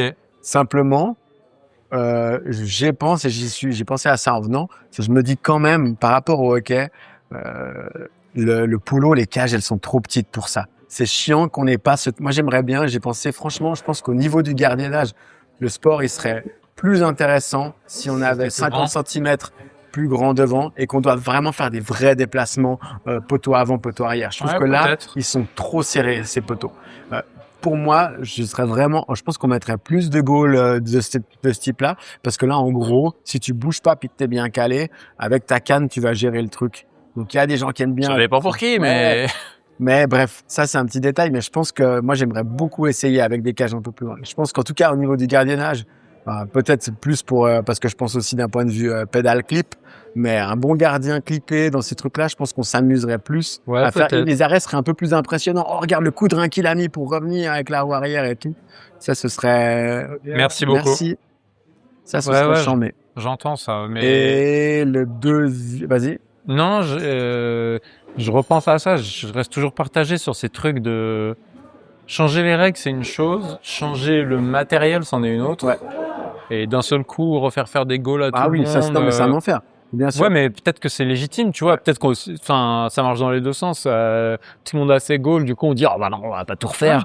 Mais en même temps, ben, ça se trouve, peut-être qu'on s'ouvrirait quelque chose. Après, est-ce qu'on a vraiment tant du mal à scorer que ça? Je sais pas. Bah, tu regardes les derniers, tu vois, le championnat d'Europe, c'est combien? Ouais, mais est-ce que c'est parce que les goals sont pas assez grands? C'est parce qu'on est des branquignoles aussi. Bah, je pense qu'on prend trop de place dans la cage. La poule. Moi, je pense qu'on prend trop de place dans la cage. Je pense que tu fais un ratio Oui, c'est de la vrai. place qu'on prend par rapport à d'autres sports. On prend beaucoup plus de place que dans les sports similaires ou les sports approchants. Hockey, uni-hockey, rink hockey. Les gardiens prennent beaucoup moins de place. Et c'est plus vrai. facile de tirer avec la canne. C'est vrai, mais c'est que des sports où il y a un rôle spécifique de gardien aussi, non? Oui. Par rapport aux nôtres. Ouais. Bah, par exemple, le radball, les gages, elles sont énormes. Il n'y a pas de rôle spécifique de gardien. Oui. Ils sont 2v2, je crois. Mais voilà, bon. Et donc, j'ai dit, fais la passe en plus. Et évidemment, mon autre conseil, c'est fais pas la passe en plus. Et s'il faut pas faire la passe, fais pas la passe en plus. Marquer. Et prends ton fichu Va marquer, tir. sois Fais putain pas, dangereux. fais pas cette fichue passe en plus. La passe en plus, en fait, elle existe que quand vraiment c'est échec et mat. Ouais. Si c'est pas échec et mat, tu la fais pas. Si t'es pas 2v1 face au gardien et parce que t'es du mauvais côté, eh ben, Non, mais c'est vrai qu'au basket, elle existe cette passe, hein, l'extra passe, de dire genre, d'ailleurs, l'extra passe, ça existe depuis très longtemps. C'est un truc notamment qui a été mis en place par les Spurs de Greg Popovich, etc., avec Tony Parker et compagnie. Mais d'ailleurs, il y a Victor Wembanyama qui a fait un truc, qui a reparlé de ça un peu en début de saison, qui disait je préfère refuser un bon tir pour donner un tir excellent à mon pote. Je sais plus comment il l'a tourné, sûrement un peu mieux que moi, mais c'était vraiment en mode donc eux ils font pas sans plus. je préfère pas prendre un bon tir que je peux mettre pour donner donner la balle à mon pote dans un tir qu'il va mettre, enfin ou qu'il sait mettre, je sais pas quoi. Mais... Ouais, à part ça c'était une petite joke de dire la passe en plus ou pas, parce que c'est un débat qui est souvent là. Mais il y a des équipes où tu vois, j'ai l'impression avec le hockey encore, Genève, ils ont eu un moment où ils se sont mis à gagner parce qu'ils faisaient la fichue passe en plus et c'était obvious. C'était vraiment obvious. Pas sans trop du coup. Non, c'était obvious comme c'était la clé de leur succès. Comme c'était fort, ouais. C'était là, tu les voyais monter en attaque et tu disais c'est bon, c'est goal. Tu savais que c'était goal. Et à un moment donné, ils ont commencé à plus la faire. Et t'étais là, maintenant il va prendre son tir. C'est tellement débile. Et puis, je me souviens très très bien aussi. À l'époque, quand on jouait contre Call Me Daddy, je me souviens qu'eux, ils avaient vraiment cette extra passe finale de hockey, de dire. Je vais prendre mon tir. Non, je fais la dernière passe en plus. Je me fais bouger, je prends mon tir, machin. Et je me souviens vraiment du moment où on les bat à l'épiphanie parce que Max, il nous dit ça. Il nous dit couper la dernière passe. Couper tout le temps juste cette dernière passe. Et du coup, on était même plus focus sur défendre vraiment correctement. On voulait juste couper cette dernière passe. Et puis, voilà, c'était une des rares fois où ils ont été contrecarrés sur ce truc-là. Et du coup, c'était vraiment beaucoup trop automatique. Ouais. Du coup, ils faisaient tout le temps cette passe-là. Et ils n'ont pas réussi à s'ajuster et on a vraiment réussi à gagner ce match-là et le tournoi ensuite grâce à ce truc-là. Et ça, je me souviens, ça avait ouvert un truc dans ma tête où je m'étais dit putain, mais c'est vrai que cette passe, une fois que tu la coupes, déjà, elle nous faisait trop mal. Elle faisait vraiment trop mal à tout le monde. Ouais. Et une fois que tu la coupes, pareil, ça fait du bien de ouf, quoi. Ouais, c'est un truc, ça, c'est, de toute façon, ça revient un peu, c'est, globalement aussi, ça rejoint jouer sans la balle, ça rejoint, se tourner vers la cage et tout ça. Ça veut dire aussi que, tu dois, ça rejoint jouer d'autres sports, ça veut dire que tu dois aussi, essayer de développer ton intelligence de jeu. Alors, c'est beaucoup plus facile à dire qu'à faire, mais c'est-à-dire avoir une bonne compréhension de quand c'est le bon moment de faire quoi. C'est exactement ce que tu as dit au tout début. La capacité d'analyse quand tu prends ta balle au basket, de dire ok, c'est quoi les 3 dangers, je commence par le plus simple, est-ce que j'ai un tir, non j'ai pas de tir, machin, de systématiser un peu une pensée, mais qui te permet de gérer toutes les situations. Tu passes en mode défaut, quoi. Tu t'as même pas à réfléchir. Tu fais ta checklist, tu dis le numéro 1 c'est le tir. En fait, non. Numéro 2 c'est la passe. Non. Numéro 3 j'avance. Tout ce qui te permet de prendre des décisions rapidement, imprévisibles, d'avoir, tout ce qui peut t'aider à le faire, faut le faire. Jouer à d'autres jeux, développer tes skills pour les contrôles, être rapide. Toutes ces choses-là, elles vont faire de toi quelqu'un qui est beaucoup plus dangereux sur le court. Je reviens sur ton truc de l'extra pass quand même. On est d'accord qu'aujourd'hui, dans le polo actuel, peut-être c'est pas une généralité à faire, mais on est quand même plus proche. Enfin, le faire l'extra pass serait plus bénéfique. On est vachement loin de la passe en trop. C'est vachement plus rare qu'il y ait la passe en trop. Non? Parce que c'est un juste milieu à trouver. Ouais, moi j'aimerais bien qu'il y ait plus de passes. On est d'accord qu'il manque toujours un peu la dernière passe. Ouais. Plus que ils ont encore fait la passe en trop. Ouais. J'aimerais bien qu'il y ait la passe en plus. Ouais. Il me semble. Là, il y a eu un goal tellement beau, mec. Ils étaient en power play. On regardait la finale là pendant le camp. Il y avait en fait, c'est Saint-Imier, c'est une petite ville du Jura, et les U18, donc les moins de 18 ans, mais les U18A, c'est donc l'équipe amateur, jouaient et merci beaucoup. Magnifique. Ils avaient ils étaient en power play et le gars fait tout le taf, il débarque. Et au moment où il passe devant la cage, puis il peut donc la mettre en revers, en back-end, il passe comme ça, un peu comme un smart, mais tu cherches à la mettre en lucarne. Et là, il y a le défenseur plus le goalie. Et là, au lieu de prendre son back-end, qui est le move que tu devrais faire parce que tu as fait le truc et tout ça, le gars, il a l'intelligence de penser, on est en power play, on a un joueur de plus, je vais la mettre en retrait. Il la met droit en retrait. Elle traverse toute la zone d'attaque. Et là, il y a le défenseur qui prend et il envoie un missile et scoré. Parce qu'en fait, le gardien pouvait rien voir. Et lui, il avait le temps de prendre son tir et tout ça. Et l'intelligence de jeu, tu dis, le gars, il a 18 piges. Ils sont tournés vers la cage et tu leur dis tout le temps, allez, les gars, faut scorer. Et là, il peut le faire. Et il fait la passe en retrait. Mais tellement beau, mec. C'était incroyable. Bon, après, ils les ont défoncés. Enfin, ils ont gagné 9 à 2, ils ont gagné et tout. Bon, alors, c'est Chantilly. Un beau dessert que t'as pris, Clément, là. Tu veux goûter, Florent? Bah ouais, quand même. Tiens, regarde, t'as vu, il y a des éclats de pistache et d'amandes. C'est aux frais de nos abonnés, hein, c'est ça? Bien sûr. Ah, d'ailleurs, faudra qu'on parle de ça à la fin de l'épisode. Je sais pas s'il va rester grand chose, du coup, après ce Après petit repas, mais c'est clair que ça, Oh my god. Ah ouais, putain. C'est bon, ça, non? J'aurais dû prendre sa cache. Ça, je vous c'est avais dit qu'il fallait violent. venir. Hein. Ah vas-y, je travaille pas demain matin, je vais venir prendre ça à midi. Mais t'as pas besoin de repas. C'est une dinguerie. J'ai déjà mangé avec les enfants, moi. Mais c'est trop bon, ça. Ah, ça, tu dis par contre, si tu manges que ça. Oui, bah c'est clair, là, t'as tout. Hein. Ah ouais, là, ça attaque le foie, ça attaque... Waouh. La crème de marron, elle est cochonne, là. My god. Ben, est-ce que... Ça fait combien de temps qu'on parle, là? Ça va. Je sais pas. J'ai envie de te dire, c'est quoi que tu fais le mieux là-dedans, selon toi? Attention. Ok. Attention, il y a des gens qui écoutent et qui peuvent... Moi, je pense que je suis pas un très bon attaquant. Ça dépend des tournois. Là, par exemple, à l'Épiphanie, j'étais assez efficace. J'ai mis pas mal de balles.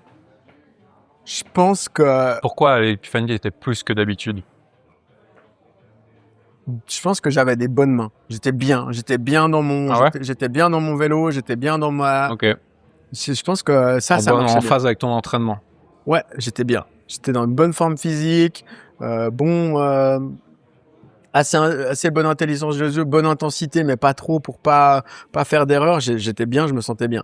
Je pense que ce que je fais mal, j'ai déjà dit. Je pense que moi, globalement, je joue trop la tête dans le guidon. J'arrive pas à voir bien le jeu. J'arrive pas à prendre l'information. Je pense que ce que je peux faire bien, par contre, le jeu sans la balle, je pense que j'arrive à trouver des trucs où aller, ou proposer des solutions. Et puis, quitte à, si j'en propose pas vraiment, au moins circuler et foutre le bordel. Et puis... Ah putain, mais il y a un truc... Ah ouais. Il y a un truc que j'ai pas dit et c'est marrant parce que ça s'applique parfaitement à toi, je trouve. Voilà. C'est pour ça que je sais pas quoi dire. Toujours prêt à recevoir la balle. Je suis pas prêt.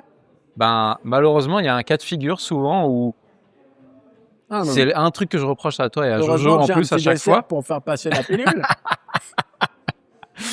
Mais à chaque fois, genre justement quand moi, imaginons je récupère la balle en défense et que toi tu as la bonne idée de partir devant pour recevoir une balle, malheureusement, tu as la mauvaise habitude de baisser la tête en même temps que tu prends de l'élan pour partir. Ouais. Et que du coup, Ah bah, j'ai j'ai beau dit. t'envoyer la balle, tu sais pas où aller. Mais dis-moi. Mais je vais pas, je te dis, moi je suis de dos, je sens que ça part, je sens, en fait, ce que je sens surtout quand je récupère la balle, c'est qu'il y a une ou deux personnes sur moi et que je vois bien qu'il y a plus personne dans notre but, donc j'envoie un truc devant. Je suis pas en train de me dire, attends, je vais lui mettre là, ça va le mettre bien et tout. Pas du tout.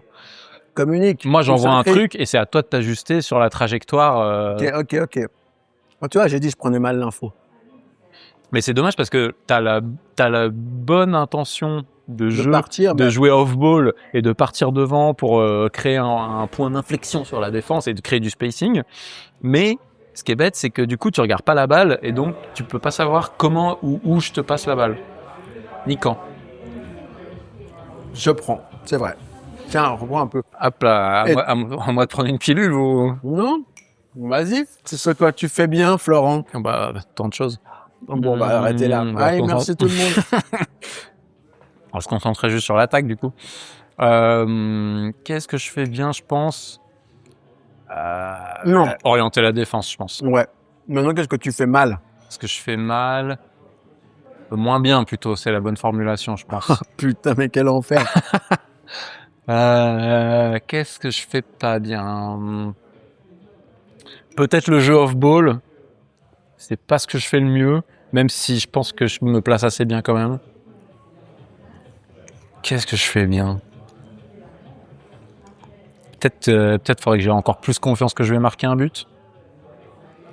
Même si j'ai l'impression que selon les matchs, ça va bien là-dessus, quoi. Moi, Tu veux voir la moi, liste moi, le off-ball, ça me choque pas. Parce que Qu'est-ce que tu me mettrais, toi, comme, moi, j'ai l'impression comme point faible que Jeu de transition, peut-être de temps en temps, ta première passe, elle est pas assez quali. Je sais pas comment dire. Ok. Elle touche souvent un gars. Elle est, elle est souvent sur le mec qui te met la pression. Ça Et je s'entend. pense qu'avec la qualité de, Parce que j'essaie de la faire vite, ouais, trop vite. je pense que tu l'as fait trop vite. Ouais. On a, bah, tu vois, typiquement, il peut y avoir des joueurs qui la font trop lentement, ou qui prennent trop le temps. Non, fallait absolument. Non, moi tout j'essaie faire de prendre à parfait. contre-temps la personne, mais du coup, Et c'est je sûr pense que ça t'arrive quand même Ça, c'est assez vrai. souvent. Je me suis senti frustré et je me souviens que Jojo t'a dit aussi une ou deux fois que, oh non. Oui, une ou deux, oui. Ouais. Oh non, arrête, tu vois, parce que c'est première passe. Ouais. Et je pense qu'avec la capacité que tu as à justement orienter et dribbler, si celle-là, elle était vraiment nickel au niveau de ce que tu peux faire après, eh ben, ce serait vraiment top. Parce J'ai qu'après, l'impression que ça arrive plus souvent quand justement je viens de récupérer une 50-50 ball Ouais. et que je prends pas le temps de me Ouais. mettre dans le sens de machin et que je veux envoyer un truc tout de suite Ouais. parce que je veux profiter que la défense est orientée dans le Ouais. même sens que moi. Mais effectivement, ouais. j'entends. je pense que les gens qui font, et moi, elle est pas géniale, hein, la mienne de passe comme ça non plus. Non, mais mais c'est les gens qui pas le facile. font bien, mais- ils ont quand même, et ça, j'ai beau dire, j'aime pas les scoops, tout ça. Oui, Les oui. gens qui le font bien, ils ont une facilité à la prendre en ball joint rapidement. C'est une des rares fois où enfin, pour moi, c'est peut-être là que le scoop est ouais, le plus. ouais, c'est là où le scoop, moi, je suis saoulé de pas l'avoir. C'est là où je me dis, ça, je le brosserais bien pour ça. Ouais, je sais plus, il y a une action de Arte avec Jason qui fait ça pour quand on voit un missile à l'avant, on scoop derrière le dos Ouais. pour Auguste. Ça doit être sur le compte Instagram de Los Angeles Bike Polo, Ouais. il me semble. Il y a, Oui. il y a une petite pépite comme ça Incroyable. où tu te dis genre, ouais, bah oui, là c'est le bon move, Ouais, bien ouais. fait, bien exécuté, hyper tranchant. Le gars, en une passe, il couvre tout le terrain. En plus, avec son petit move de scoop chelou, du coup, ça te donne juste le petit contretemps dans la tête où tu te dis genre, ah, peut-être qu'il est... Ah bah non, Ouais. elle est quand même partie. Ouais, puis en plus, ils font une petite galipette en même temps, donc le public qui fait ouh, Ouais. donc monte la barre d'énergie. Ok. Mais ça, d'ailleurs, je le sens un peu. C'est ce que je disais. J'essaye de travailler un tout petit peu les scoops, mais c'est plus la passe scoopée rapide, quoi. Je fais pas cette espèce de mouvement de merde d'avant en arrière, là, de yo-yo. Ah, non, parce que les ça gars, me saoule. Puis je trouve que c'est une vraie perte d'efficacité, mais c'est vrai que de plus en plus, j'essaye d'avoir justement ce premier ball joint scoop Ouais. pour justement essayer de gagner en qualité sur cette première passe, quoi. Parce que, et puis, ouais, pour essayer de renverser à l'envers, Ouais. prendre la balle à droite et puis pouvoir l'envoyer à gauche par-dessus. Ça, ouais. Ça, et là, bah, malheureusement, c'est pas en écoutant ce podcast que vous aurez les meilleurs tips pour faire des Scooby-Doo, hein. Si vous êtes venu là pour ça, on est désolé, on aurait dû le dire. On aurait dû le dire avant avant de commander les plats, mais bon, ils savent où ils sont. Les gens de ont toute façon. compris quand même. Quand tu commences ton truc au café de la Bourse, puis que tu commandes 2 salades au crouton et au bacon, et puis donc moi j'ai pris salade thaï. Ah bon, vous l'avez entendu de toute façon. Enfin peut-être pas, peut-être que ça va être coupé au montage. bon On ou sait pas pas. Je sais pas, t'as pas goûté. Ouais, c'était vraiment très bon. C'est incroyable. C'est très bon. Hein. À part ça, tout était très bon. Mais le problème c'est qu'ils foutent du porc dans tout, ils foutent de la viande dans tout. Et puis là, à ce camp là, heureusement que j'avais mis végétarien, mec, mais la bouffe. Là, le dernier week-end, À Saint-Imier, t'avais mis végétarien? Ouais. Ah ouais, t'es chaud. Hein. Vendredi, fondue à la tête de moine. Bien crémeuse là, ouais. C'est trop J'ai bon. jamais goûté ça. Ah ouais, j'ai pris 2 paquets de Parce que tête de moine, je connais, mais jamais mangé en fondue. La fondue, ça vient de là-bas. Donc fondue à la tête de moine le vendredi. Incroyable. Samedi, ça c'était vendredi midi, on a eu un truc normal, je sais plus, un vol au vent débile. Voilà. Le soir, fondue à la tête de moine. Lendemain midi, saucisse frites. Lendemain soir, raclette à gogo. Je te dis, ah, mais les gars, c'est un camp de sport. Putain la vache. Que des. Apéro fourni. Non, mais on a pas mal pris l'apéro. Ouais. Voilà. Ouais, c'était bien. Je vous raconterai ce truc une fois. Je mettrai des documents et tout. C'était incroyable. Mais en gros, c'est la Suisse. Ils font avec l'armée jeunesse et sport. C'est des modules pour entraîner les coachs dans tous les clubs. Puis après, ils donnent des subventions aux clubs en fonction du nombre de coachs qu'ont leur affiliation. Et c'est ce que j'allais dire. Toi, ça veut dire que tu vas devenir coach de hockey? Non, ça veut dire que quand tu es dans un club et que tu aides, que tu es head coach ou même coach, entraîneur, tu peux le faire comme ça, sans formation. Okay. Et dès que tu fais leur formation chez eux, eh ben, le club touche plus d'argent. Ils se basent là-dessus pour filer des subs. Ouais, et le club, Stylé. il te paye donc la formation, c'est 380 balles, logement, nourriture, compris 6 jours de formation, avec 2h30 de glace par jour, donc c'est de la folie. C'est pas cher pour la C'est Suisse, rien ça. du tout. C'est rien du tout. Après, c'est Incroyable. tout sponsorisé par l'armée et la confédération. Ouais. Alors après, les coachs. Ouais, mais en plus, ils te financent ça parce qu'ils savent que derrière, ça tombe plus fort. Ah ouais, ça tombe trop fort. Ouais. Maintenant, moi, je suis subventionné, je gagne 20 balles par entraînement et je passe à 30 avec ça. Donc au final, comme je fais un ou deux entraînements, ils te payent pour ça, pour les ils entraînements, du coup? des frais, ouais. What? De base, ils te payent 20, bah, c'est rien, ils te payent 20 ou 30 balles. Puis là, Stylé, mec. ouais, c'est trop bien. À la fin de l'année, t'as 200 ou 300 balles, tu te payes des nouveaux patins. Mais surtout, ils vont pouvoir payer plus en fonction du nombre de coachs qui font ça. Mais ce qui est ouf, c'est que là, dans le club que je suis à Plan-Ivoire, petit club un peu local, commune, machin, ils te payent ça. La cotisation, c'est 150 balles pour jouer toute la saison. C'est très court la saison, c'est une petite patinoire, c'est de novembre à mars. Mais il y avait des gars qui venaient de Lausanne, donc c'est tous des papas bénévoles, la plupart, qui sont là parce que leurs mômes font ça, donc eux, ils font coach, puis ils ont envie. Et le club, ils les envoie là pour qu'ils gagnent des subventions. Les mecs, les frais pour inscrire ton môme à Lausanne, 1200 balles la saison. My Le God. gars, il avait 2 enfants. Bon, de toute façon, pas te mentir, pour les enfants, tout coûte 1000 balles quasiment, hein, Ah ouais. en Suisse. Enfin, pas tout, Oui, mais non. c'est vrai, la natation, tout ça. Non, mais il y a genre, Suzy, ses cours de danse, ça doit coûter 600 balles, elle a 6 ans. Ouais. Le basket, on l'avait inscrit au basket, c'est ce qui coûtait le moins cher, ça coûtait 350 balles. Mais sinon, dès qu'elle fait d'autres trucs de danse et tout ça, c'est malade. 900 balles, la musique c'est 800, Ouais. c'est des trucs de ouf, hein. Enfin bref, un jour je raconterai tout ce truc parce que c'était hyper intéressant, mais c'est très en fait, c'est très étude pédagogique sur le sport. Il découpe le sport en unités de base et puis après, qu'on peut d'ailleurs tout à fait utiliser pour le polo, c'est quasiment toutes les mêmes. D'ailleurs, je le ferai pour me marier une fois.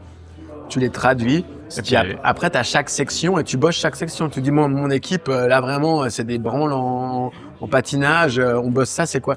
Et en fait ils sont que tournés vers le jeu. Eux, ils pensent que tu apprends avec le jeu parce que tu vas créer des situations qui ressemblent beaucoup plus au match que par des drills.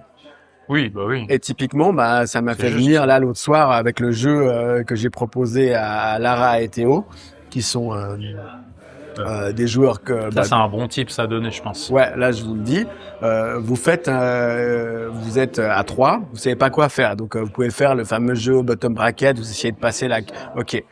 Le bottom bracket, vous marquez un point si vous passez la balle dans le bottom bracket de quelqu'un, vous pouvez le faire en 1v1. Ouais, c'est 1v1, ouais, ça. Ouais.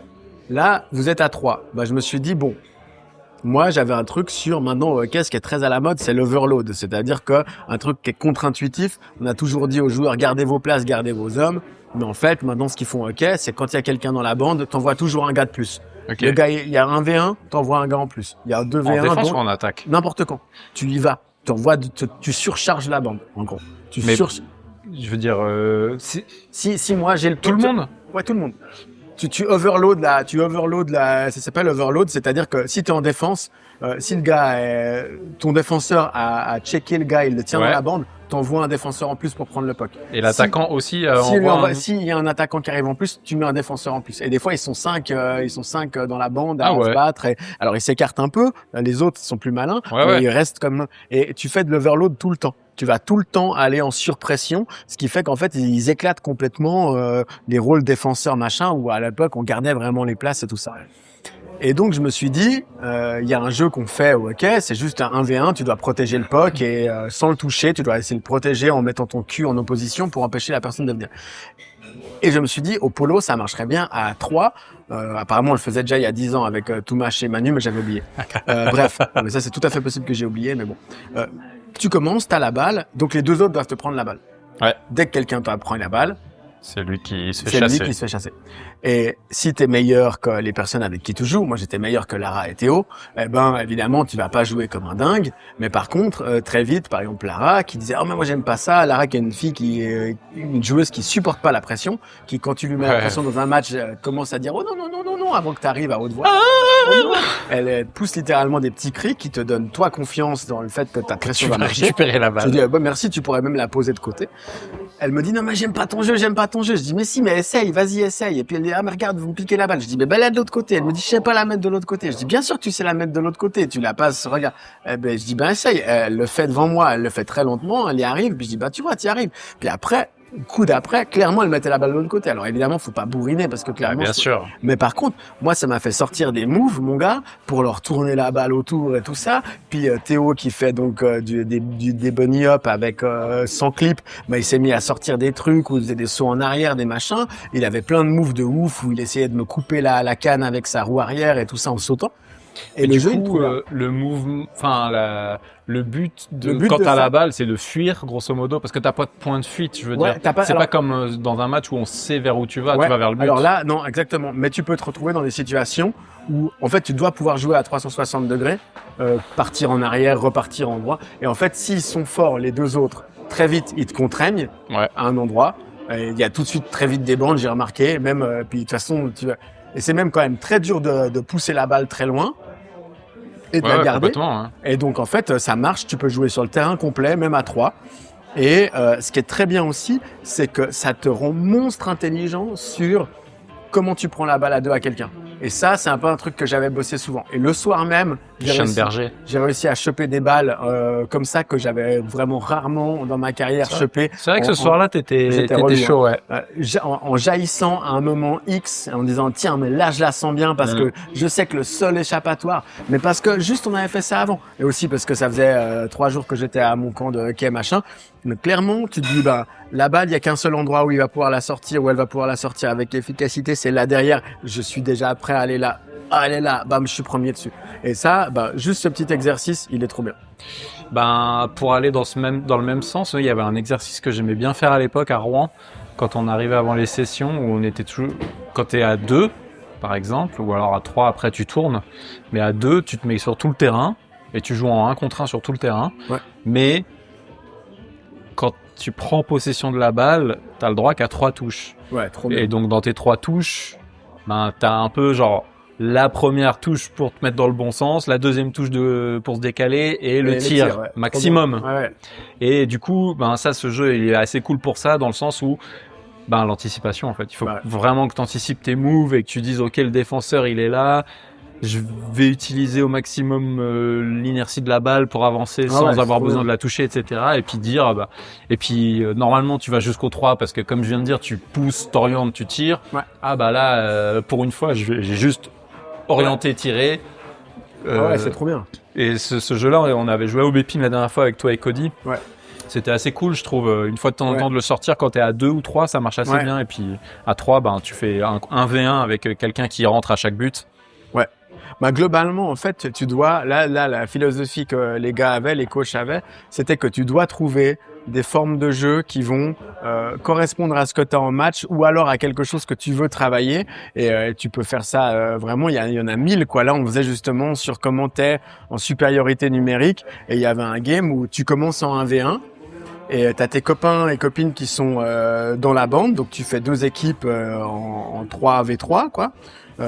Mais les autres, ils sont inactifs. Ouais. Et donc, dès que t'as la balle, soit tu fais ce que tu veux, soit si tu passes à quelqu'un dans la bande, il devient actif. Ouais. Ok. Et cette personne, après, tu joues à 2 contre 1. Ok. Mais en fait, évidemment, ils sont trop malins, ces coachs. C'est qu'ils te disent pas, tu peux encore faire la passe tout de suite, tu vois, à l'autre personne. Ils te disent, vous faites la passe à la personne dans la bande, elle peut rentrer en jeu. Et très vite, l'équipe, elle se dit, ah ben, j'ai le droit de faire une passe, après on joue un peu, puis après je fais une autre passe. Nous, pas du tout. Moi, j'ai pris les gars, j'ai dit, les mecs, on se fait tout de suite 3 passes. Parce qu'en fait, on était une longue bande de gars. Et j'ai dit, on fait tout de suite du 3v1. C'est-à-dire que dès qu'on arrive à faire la première passe, le deuxième, il rentre, il la remet derrière, on rentre à 3 contre 1 et on les démonte. Et ça a trop bien marché. Et le gars, il était là, malin, celui-là, malin. Parce que moi, je me faisais clairement démonter par tout le monde parce que j'étais vraiment pas le meilleur. Mais tout de suite, j'organisais les trucs en disant, les gars, on rentre à 3, donc on fait 3 petites passes. Et là, c'est trop bien parce que ça te force à faire des passes rapides un peu en retrait. Mais après, t'es tout de suite tourné vers l'attaque et t'es en overload, justement, à 3 contre 1. Et ça t'apprend à jouer des situations spéciales qu'on joue jamais. On joue jamais de 3v2, alors que, tu peux gagner un titre dans le champion nord-américain sur un 3v2. Tu peux gagner, il y a des matchs hyper importants qui se jouent comme ça. On le bosse jamais. En fait, c'est hyper important. Et, c'est clair. Et là, tu peux le bosser comme ça.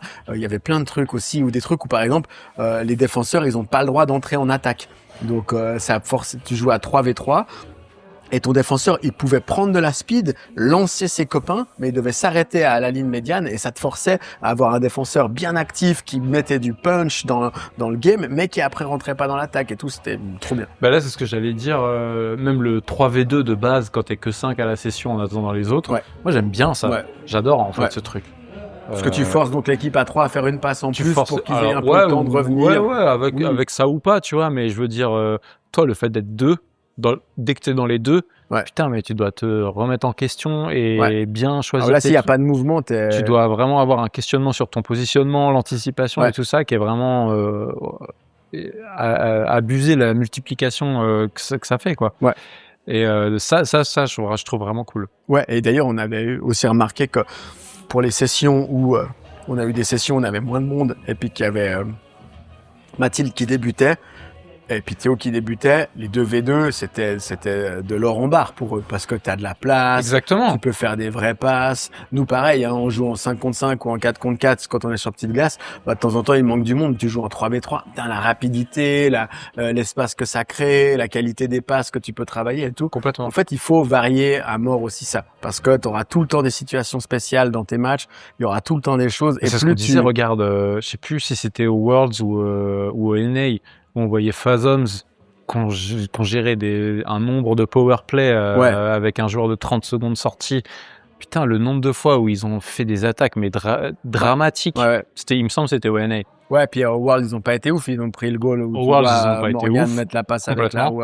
Au World, ils n'ont pas été ouf déjà là-dessus. Et alors que c'était une part de leur, où on peut critiquer ou pas, ils avaient quand même blasé une partie de leur stratégie sur le fait de commettre des fautes aux adversaires, notamment derrière si tu t'en sers pas bien, quoi. En changeant le rule set en partie avec un joueur qui était impliqué dans les règles. Non, mais c'est important. C'est-à-dire que tu as shape le game à ton avantage, un truc que là pour le coup, c'est très très mauvais d'un point de vue macro. C'est-à-dire que eux, ils avaient un coup d'avance. Alors c'est ce qui me fait dire qu'en fait, ils étaient peut-être pas si machiavéliques que ça, mais ils avaient un coup d'avance avec ce mec qui était dans le game du truc, qui pouvait dire, les gars, on va multiplier les power play, parce qu'en plus, il le disait dans les podcasts, il disait, moi, c'est des situations que j'aime bien le hockey, j'aime les situations spéciales, tout ça. Enfin, faut voir comment au hockey, elles sont stylées, les power play, comparé au polo, c'est vraiment dégueulasse. Ah bah oui, c'est sûr. Ça n'a rien à voir. Au polo, c'est une danse du scalp. Tout à coup, tout passe à 2 à l'heure, déjà. Ça passe en mode, genre, on va mettre le game au ralenti. Mais c'est marrant parce que c'est typique. C'est la personne qui a la balle. Dès que t'as un power play, la personne qui a la balle au polo, elle arrête d'être dangereuse. Ouais. Elle attend de voir si le défenseur va faire donne-moi la balle. Mais personne ne fait jamais ça. Quand tu es deux défenseurs, tu dis attends, mais moi je reste accoudé au bar, on est à 2 dans la crise là. Vas-y, je bouge pas moi. J'ai un objectif, posez pas le pied, c'est tout ce qui va se passer. C'est incroyable. Ouais, c'est vraiment, alors, ouais, bah, ça, typiquement, les gars avaient un coup d'avance, ils avaient poussé la balle à leur avantage, et en fait, ils ont pas été chercher la balle, et après, ils se sont arrêtés là. Bon, ça aurait peut-être été vraiment très, très énervant s'ils avaient, en plus de ça, genre, imagine un truc, ils seraient sortis Ouais. avec un truc de Pluton, piquer tous les powerplay, ils te mettent un goal, et là, tu te dis, bon, ça aurait été encore pire. Ouais, mais bon, là, Mais tu vois rare, bien que c'était là, pas le cas, quoi. Ils sont vraiment très mal joués. Ah, bon, Bah, ma foi, et, c'est pas mal cette histoire. Ouais, je pense qu'on est bon, quoi. Non, ah oui, bah il y a Connect et Los Angeles Bike Polo qui font un fundraising. J'essaierai de mettre le lien si je fais un drive pour cet épisode, un document drive. Et bah, Du coup, ils disent qu'il va y avoir un événement bientôt et Ouais, qu'ils il y a veulent un faire gros ça tournoi. avec Beyond et qu'ils Et- ont besoin de sous, quoi. Ils ont besoin de sous. Et puis moi, vu que là, je crois qu'on a légèrement dépassé l'argent qu'il y avait besoin pour une année d'abonnement à un autre truc. Trop bien d'ailleurs, merci. Ouais, trop bien, génial. ça Et fait ben plaisir. moi, je vais donner le surplus.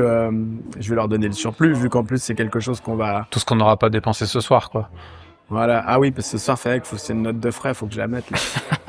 Ok, mec. Bon, ben j'espère que ça vous aura quand même appris des choses. Trop et puis, bien. Désolé s'il y a trop de bruit de bouche. C'est la vie. Ouais, non, bravo Clément d'avoir fait ta petite série de 5 types de dépenses, 5 types Je d'attaques. sais pas, là, je pense qu'il y en avait plus que 5. Je pense que les pendules sont à l'heure après ces 2 épisodes. Parfait, à toi de Et- reprendre le lead. Bah voilà, c'était cool. Bon, Je pense que je sais déjà ce qu'on va faire au prochain. On va parfait. on va en parler. On dit pas. On va fait en plus parler. de promesses. Exact. Pas mal de rythme à part ça là. Tous les 15 jours, c'est Ah oui, c'est moi, un ça peu va plus mieux pratique ces temps. là. Ouais, ça va mieux ces temps. Parce que Après, si- on pourra revenir fort s'il y a des moments forts. mais- Ouais, dès qu'on pourra, mais là, bon, moi, c'est trop dur. Et puis de toute façon, je pense que les gens aussi. ouais, moi je sens que je suis à l'entrée du tunnel qui va m'emmener jusqu'en juin de travail. Ouais, ouais. Donc peut-être L'enfer. un tous les 15 jours, ça va être pas mal, je pense. Parfait. Allez, Allez, on part là-dessus. trop bien, bisous. Ciao, la team.